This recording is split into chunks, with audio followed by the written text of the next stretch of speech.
விக்னேஷ் சிவன் இயக்கத்தில் 2022ஆம் ஆண்டு வெளியான திரைப்படம் காத்து வாக்குல 2 காதல். ராம்போ தனது குடும்பத்தில் யாராவது காதலித்து திருமணம் செய்தால் அவர்கள் இறந்து விடுவார்கள் என்ற சாபத்தால் துரதிர்ஷ்டம் துரத்தும் ஒருவராக வாழ்ந்து வருகிறார். பகலில் கால் டாக்ஸி ஓட்டுநராகவும் இரவில் பப் ஒன்றில் பவுன்சராகவும் வேலை செய்து வந்த போது கண்மணியையும் கதீஜாவையும் சந்திக்கிறார். இருவருமே ராம்போவின் வாழ்க்கையில் நுழைந்த பிறகு அதிர்ஷ்டம் பிறப்பதாக அவர் நம்புகிறார். ஒரே நேரத்தில் ராம்போ 2 பெண்களையும் காதலித்து வந்த நிலையில் ஒரு கட்டத்தில் கண்மணிக்கும் கதீஜாவிற்கும் இந்த உண்மை தெரிய வரும் போது ராம்போ யாரை தேர்வு செய்ய போகிறார் என்பதே படத்தின் முக்கிய திருப்பம். இருவரையுமே பிரிய மனமில்லாமல் ராம்போ எடுக்கும் முடிவுகளும் அதனால் ஏற்படும் நகைச்சுவை மற்றும் உணர்ச்சிகரமான சம்பவங்களுமே இந்த திரைப்படத்தின் கதை. கிட்டத்தட்ட இந்த திரைப்படத்தின் பாணியிலேயே உத்தரப்பிரதேசத்தில் ஒருவர் ஒரே நேரத்தில் 2 பெண்களை காதலித்து திருமணம் செய்திருக்கிறார். ஆனால் அது கடைசியில் ஒரு கொடூர கொலையில் முடிந்திருக்கிறது.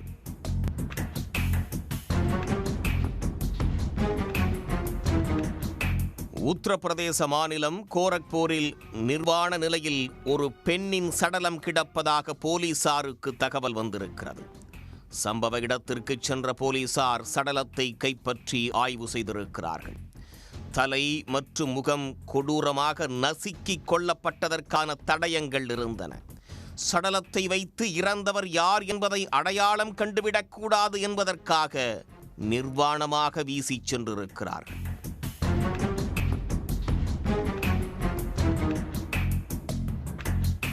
சடலத்தை மீட்ட போலீசார் உடற்கூராய்வுக்காக மருத்துவமனைக்கு அனுப்பி வைத்துவிட்டு விசாரணையை தொடங்கியுள்ளனர். சடலம் வீசப்பட்ட இடத்தின் அருகிலிருந்த பகுதிகளில் பொருத்தப்பட்டிருந்த சிசிடிவி காட்சிகள் ஆய்வு செய்யப்பட்டது. கிட்டத்தட்ட 100க்கும் மேற்பட்ட சிசிடிவி காட்சிகளை சோதனை செய்ததில் சம்பவத்தன்று இரவு ஒரு ஆணும் பெண்ணும் வண்டியில் ஒரு மூட்டையை எடுத்துச் சென்ற காட்சி பதிவாகியிருந்தது. அந்த சிசிடிவி காட்சியை வைத்து போலீசார் மாதர் எனும் கிராமத்தைச் சேர்ந்த விஜய் என்பவரை மடக்கி பிடித்து விசாரித்துள்ளனர். அதில்தான் லிவின் காதலியை மனைவியோடு சேர்ந்து அவர் கொலை செய்தார் என்ற அதிர்ச்சி தகவல் வெளிவந்துள்ளது.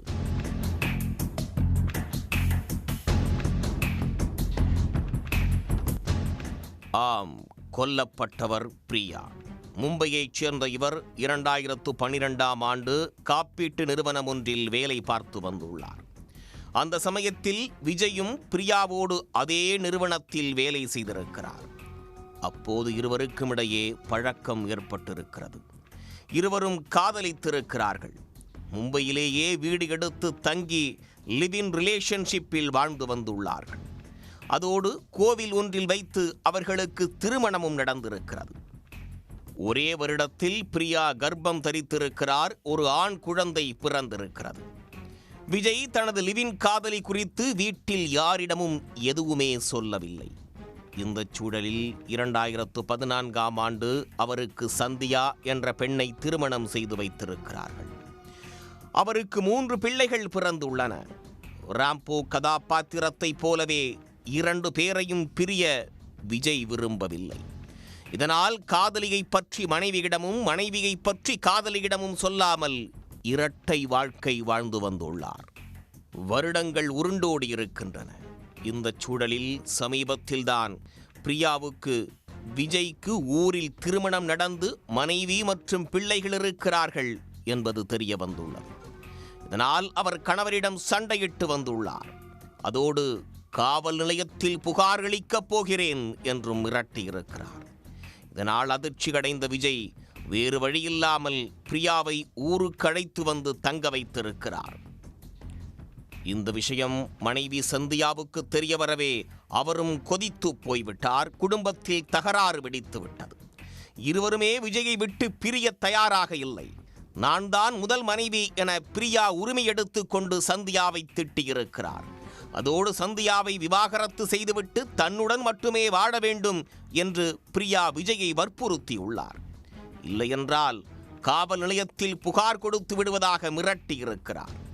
நாளுக்கு நாள் பிரியாவின் மிரட்டலும் சண்டை சச்சரவும் அதிகமாகி இருக்கிறது. இதனால் ஆத்திரமடைந்த விஜயும் சந்தியாவும் சேர்ந்து பிரியாவை தீர்த்து கட்டிவிட முடிவெடுத்திருக்கிறார்கள்.